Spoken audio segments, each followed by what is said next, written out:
ನಮಸ್ಕಾರ ಎಲ್ರಿಗೂ.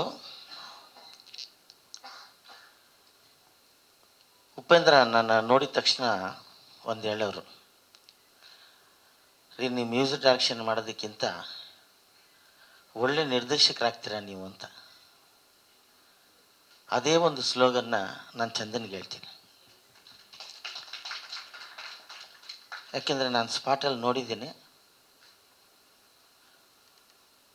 ನಿಜವಾದ ಒಬ್ಬ ನಿರ್ದೇಶಕ ಎಷ್ಟು ಶ್ರದ್ಧೆಯಿಂದ ಎಷ್ಟು ಕೆಲಸಗಳನ್ನು ಮಾಡಬೇಕು ಅಷ್ಟು ಕೆಲಸಗಳನ್ನು ಒಬ್ಬ ಆ್ಯಕ್ಟರ್ ಆಗಿ ಆ್ಯಕ್ಟ್ ಮಾಡಿಕೊಂಡು ಡೈಲಾಗ್ ಬರ್ಕೊಂಡು ಸಾಂಗು ಬರೆದು ಲೊಕೇಶನ್ನು ನೋಡಿ ನಮಗೆಲ್ಲ ದುಡ್ಡು ಕೊಟ್ಟು ಎಲ್ಲ ಕೆಲಸವನ್ನು ಒಬ್ಬನೇ ಹುಡುಗ ಮಾಡ್ದ. ಅದನ್ನು ನಾವು ನೋಡಿದ್ವಿ ಅಂದರೆ ಅದು ಚಂದನ್. ಕಷ್ಟ ಸಣ್ಣ ಉಪೇಂದ್ರ ಅವ್ರಿಗಾಗಲಿ, ಸುದೀಪ್ಗಾಗಲಿ, ದರ್ಶನ್ಗಾಗಲಿ, ಎಲ್ಲ ಹೀರೋಗೂ ನಾನು ಹೇಳ್ತೀನಿ ರೀ, ಆರಾಮಾಗಿರಿ, ಟೆನ್ಷನ್ ಮಾಡ್ಕೋಬೇಡಿ. ಹೀರೋಗಳಂದರೆ ಸ್ಮಾರ್ಟಾಗಿ ಕಾಣಿಸ್ಬೇಕು. ಬೆಳಗ್ಗೆ ಅಲ್ವಾ ಅರುಣ್, ಸುಮ್ಮನೆ ಹಂಗೆ ಬಂದರೆ ಗ್ಲ್ಯಾಮರ್, ಇವನಯ್ಯ ಹೀರೋ ಅನ್ನಿಸ್ಬೇಕು.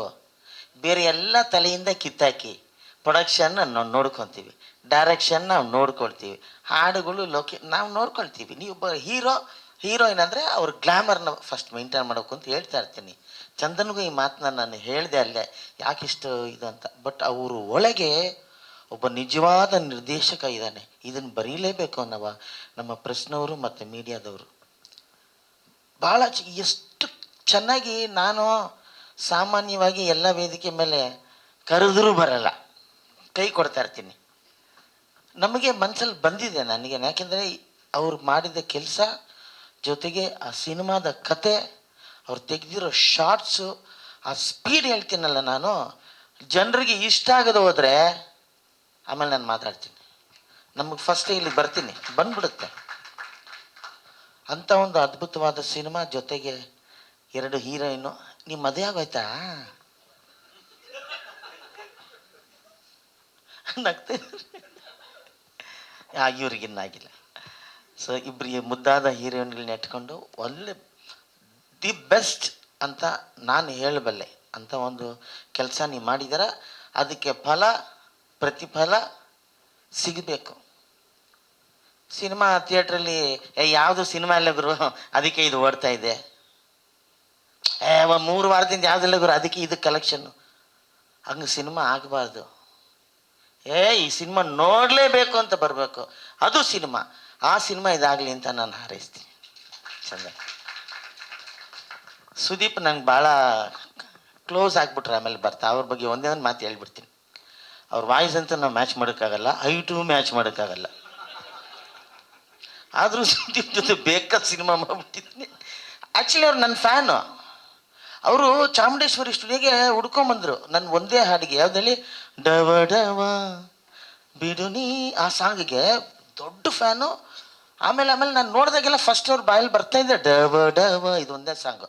ಸುದೀಪ್ದು ಒಂದು ಸಾಂಗ್ದು ಟೈಟ್ಲ್ ಕೂಡ ನನಗೆ, ಈಸ್ ಆ್ಯಕ್ಚುಲಿ ಒಳ್ಳೆ ಕಂಪೋಸರ್ ಕೂಡ, ಈಸ್ ಅ ಮ್ಯೂಸಿಕ್ ಕಂಪೋಸರ್ ಕೂಡ, ನಾಟ್ ಓನ್ಲಿ ಸಿಂಗರ್, ರೈಟ್ರು ಕೂಡ ಸುದೀಪ್ ಅವರು. ತಿತ್ತಿಲಿ ಅಂತ ಒಂದು ಹಾಡು ಮಾಡಿದ್ದು, ಸ್ನೇಹಿತರೆಲ್ಲ ಗೊತ್ತಿರಬೇಕೇನೋ. ಆ ಸಾಂಗ್ನ ನನ್ನ ಮುಂದೆ ಹಾಡಿದ್ರು. ಎಲ್ಲೋ ನೋಡಬೇಕು ಅವ್ರು ಏನು ಅಂದ್ಕೊಂಡ್ರು, ಮ್ಯೂಸಿಕ್ ಡೈರೆಕ್ಟ್ರು ಡಬ ಡಬ ಯಾರೋ ಮಾಡಿದ್ದಾರೆ, ಮೋಸ್ಟ್ಲಿ ಈ ಬಾಂಬೆ ದೊಡ್ಡ ಇವರೆಲ್ಲ ಇರ್ತಾರಲ್ಲ, R.D. ಬರ್ಮನ್, ಲಕ್ಷ್ಮೀಕಾಂತ್ ಪರ್ಲ್, ಹಿಂಗೆಲ್ಲ ಇರ್ಬೋದು ಅಂತ ಬಂದು ನಾನು ನೋಡಿದ್ರು. ನೀವೇನ ಸಾಂಗ್ ಮಾಡಿರೋದು ಅಂತ. ಯಾಕೆಂದ್ರೆ ನಮ್ಮ ಅವತಾರ ಆಗಿತ್ತು ಆವಾಗಿಂದ, ಇವಳು ಅದೇ ಅವತಾರನೇ ಇದೆ. ಅದಾದಮೇಲೆ ತುಂಬ ಕ್ಲೋಸ್ ಫ್ರೆಂಡ್ ಆಗಿಬಿಟ್ರು ನನಗೆ ಸುದೀಪ್ ಅವರು. ಅವರು ತುಂಬ ಯಂಗ್ಸ್ಟರ್ಸ್ಗೆ ಪ್ರೋತ್ಸಾಹ ಕೊಡ್ತಾರೆ, ಅದೇ ಬೇಕು ಯಾವಾಗಲೂ. ಅಭಿಮಾನ ಅಷ್ಟೇ. ನಾವು ಹೇಗಿರ್ತೀವೋ ನಮ್ಮ ಜೊತೆ ಇರೋರು, ನಮ್ಮ ಸಂಘ, ನಮ್ಮ ಅಭಿಮಾನಿಗಳು ಹಾಗೇ ಇರ್ತಾರೆ. ಸತ್ಯ ಅಲ್ವಾ? ಸೊ ಈ ಹಾಡಲ್ಲಿ ನಂಗೆ ತುಂಬ ಇಷ್ಟ ಆಗಿದ್ದು, ನಮ್ಮ ಹೀರೋಯಿನ್ ಒಳ್ಳೆ ಸಿಂಗರು, ಅದನ್ನೆಲ್ಲ ಇವ್ರ ಕೈಲಿ ಒಂದು ಹಾಡು ಹಿಡಿಸ್ಬಿಡ್ಬೇಕಾಯ್ತು. ನನ್ನ ಕ್ಯಾರೆಕ್ಟ್ರು ಯಾರು ನಗದೆ ಹೋದರೆ ಆಮೇಲೆ ಅಂತ ನಗಲೇಬೇಕು. ನಾನು ಥಿಯೇಟ್ರಲ್ಲಿ ಸುಮ್ಮನೆ 2 ಡೈಲಾಗ್ ಹೇಳಿದ್ರು ಕೂಡ ತುಂಬ ಇಷ್ಟಪಡ್ತಾರೆ ಎಲ್ಲರೂ. ಆದರೆ ಈ ಸಿನಿಮಾದಲ್ಲಿ ನನ್ನನ್ನು ಬೇರೆ ಒಂದು ಕಲರಲ್ಲಿ ತೋರಿಸಿದಂಥ ಒಬ್ಬ ನಿರ್ದೇಶಕ, ಒಬ್ಬ ಹೊಸ ನಿರ್ದೇಶಕ ಅಂದರೆ ಅದು ಚಂದನೆ. ಬೇರೆನೇ ಕ್ಯಾರೆಕ್ಟ್ರು. ನಮಗೆ ನನ್ನ ಮಗ ಹೇಳ್ತಿರ್ತಾನೆ, ಏನಪ್ಪ ಎಲ್ಲ ಸಿನಿಮಾಲಿ ಒಂದೇ ಥರ ಮಾಡಬೇಡಪ್ಪ ನೀನು, ಬೇರೆ ಥರ ನೀನು ಪರ್ಫಾರ್ಮ್ ಮಾಡಪ್ಪ ಅಂತ. ಪರ್ಫಾರ್ಮ್ ಮಾಡೋದಲ್ಲ, ಪರ್ಫಾರ್ಮ್ ಮಾಡೋದಕ್ಕೆ ಅವರು ಕೆಲಸ ತಗೋಬೇಕು ಡೈರೆಕ್ಟ್ರು. ಡೈಲಾಗ್ ತೊಗೊಂಬಂದಾಗ ಓರಿರಿ ಕೊಡ್ರಿ ಅಂತ ನಾವೇ ಬರೆಯೋ ಥರ ಆಗ್ಬಾರ್ದು. ಕಲಾವಿದರು ಏನಯ್ಯ ಬರ್ದು ಒಂದು ಡೈಲಾಗು, ಏನ್ರಿ ಸೀನು, ನಾನು ಇದನ್ನ ಬಿಟ್ಟು ಒಂದು ಡೈಲಾಗು ಬೇರೆ ಹೇಳಲ್ಲ ಅಂತ ಹೇಳಬೇಕು. ಅದು ಈ ಸಿನಿಮಾದಲ್ಲಿ ಆಗಿದೆ. ಹೌದು ಇವ್ರೆ, ನಮಗೆ ಸಕ್ಕದಾಗಿದೆ, ಇದನ್ನ ಏನು ಚೇಂಜ್ ಮಾಡಿಬಿಟ್ರೆ ನಮ್ಮ ಕ್ಯಾರೆಕ್ಟರ್ ಹಾಳಾಗಿ ಹೋಗುತ್ತೆ ಅಂತ ಗಿರಿ ಏನು ಮಾಡ ಅವ್ರು ಏನು ಹೇಳಿದ್ರೆ ಸರಿ ಸರ್ ಮಾಡ್ತೀನಿ ಸರ್, ಅದೇ ರಿಯಾಕ್ಷನ್ ನೋಡಿ ಬೇಕು ಅಂದರೆ ಅಷ್ಟು ಅದ್ಭುತವಾಗಿ ಕೆಲಸ ತೊಗೊಂಡಿದ್ದಾರೆ ಚಂದನ್. ನಂಗೆ ತುಂಬ ಇಷ್ಟ ಆಯಿತು. ಎಲ್ಲರ ಪ್ರೋತ್ಸಾಹ ಬೇಕೇ ಬೇಕು ಸರ್. ನಾನು ಅದಕ್ಕೆ ಒಂದೇ ಒಂದು ಮಾತು ಹೇಳಿದೆ, ಸಿನಿಮಾದಲ್ಲಿ ಯಾವ ಥಿಯೇಟ್ರಲ್ಲಿ ಸಿನಿಮಾ ಇಲ್ಲ ಅಂತ ಸಿನಿಮಾಗಳು ನಮ್ಮ ಕನ್ನಡ ಸಿನಿಮಾ ಓಡೋಂಗೆ ಆಗಬಾರ್ದು. ಬಂಗಾರದ ಮನುಷ್ಯ ನೋಡಲೇಬೇಕು ಅಲ್ವಾ, ಬಂಧನ ನೋಡಲೇಬೇಕು. ಹೆಂಗಿತ್ತು ನಮ್ಮ ಇಂಡಸ್ಟ್ರಿ, ಹಂಗೆ ಆಗಬೇಕು. ಅದಕ್ಕೆ ಈ ಥರ ಒಳ್ಳೊಳ್ಳೆ ಸಿನಿಮಾಗಳು, ಸ್ಪೀಡ್ ಸಿನಿಮಾಗಳು. ಗಿರಿ ಸಕ್ಕದಾಗಿ ಸಾಟ್ಕೊತಿದ್ದೀರ. ಗಿರಿ ಭಾಳ ನ್ಯಾಚುರಲ್ ಆ್ಯಕ್ಟ್ರು. ನಿಜವಾಗ್ಲೂ ಹೇಳ್ತೀನಿ, ನಾವೆಲ್ಲ ಆ್ಯಕ್ಟ್ ಮಾಡ್ತೀವಿ, ನೀನು ಆ್ಯಕ್ಟ್ ಮಾಡಲ್ಲ. ನೀನು ಅದ್ಭುತವಾದ ಕಲಾವಿದ. ಅದರಿಂದ ಅವರಿಬ್ಬರು ಕರೆಕ್ಟಾಗಿ ಮ್ಯಾಚ್ ಆಗಿದ್ದಾರೆ. ಜಾಸ್ತಿ ಮಾತಾಡ್ತಾ ಇದ್ದೀರ ಅನಿಸುತ್ತೆ. ತುಂಬ ತುಂಬ ಧನ್ಯವಾದಗಳು. ನಿಜವಾಗ್ಲೂ ನಮಗೆ ಮುಂಚೆಯಿಂದ ಉಳಿದಿದ್ದು ಒಂದೇ, ಪ್ರೆಸ್ ಮೀಡಿಯಾ. ದಯವಿಟ್ಟು ಸರ್ ನಾನು ಹೇಳ್ತೀನಿ, ಒಂದ್ಸಲಿ ಸಿನಿಮಾ ತೋರಿಸಿ. ನೀವು ರಿಲೀಸ್ ಮಾಡೋಕ್ಕೆ ಮುಂಚೆ ಇದು ಏನೋ ಪ್ರೀಮಿಯರ್ ಶೋನ ಏನೋ ಆಗ್ತಾರಲ್ಲ ಅದು ಹಾಕ್ಬೇಡಿ.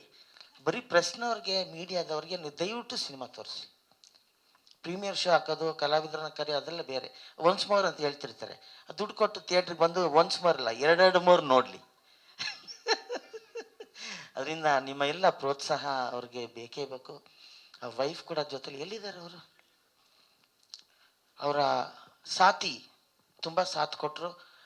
ಈ ಸಿನಿಮಾ ಟೈಮಲ್ಲಿ ಅವ್ರು ಪ್ರೆಗ್ನೆಂಟ್ ಪಾಪ, ಅಂಥ ಸಮಯದಲ್ಲೂ ಕೂಡ ಅವರು ಸ್ಪಾಟಲ್ಲಿ ಬಂದು ಕೂತ್ಕೊಳ್ಳೋರು.